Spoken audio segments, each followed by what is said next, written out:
గోవాలో ఈ దారుణం జరిగి చాలా ఇయర్స్ కూడా అవుతుంది. కానీ ఇది చాలామందికి తెలిసుంటదో, తెలియుంటదో తెలీదు. అయితే గోవాలో అంజునా బీచ్‌లో ఒక పొద్దున్నే సన్‌రైజ్ చూడనీకి చాలామంది జనాలైతే అక్కడికొచ్చారు. అక్కడికి ఒక జంట కూడా ఎళ్లారు. సో, అక్కడ ఏమైందంటే ఆ జంట క్రౌడ్ పెరిగే కొద్దీ కొంచెం ప్రైవేట్‌గా మాట్లాడుకోవాలి అని చెప్పేసి, సో, అలా కొంచెం దూరంగా అయితే వెళ్లారు. అక్కడ వెళ్ళినప్పుడు ఆ సముద్రంలో నుంచి ఒక బాడీ అయితే బయటికి రావడం జరిగింది.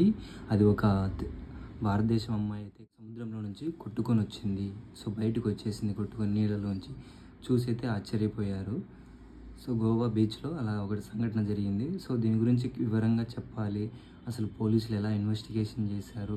ఎలా ఈ కేసు ఫైల్ చేశారు? అసలు ఆ బాడీ ఎవరిది? ఆ అమ్మాయి ఎవరు? పూర్తిగా వివరాలు కావాలంటే ఫుల్ వీడియో అయితే చేస్తాను చూడండి. Thank you. సబ్స్క్రైబ్ చేయండి.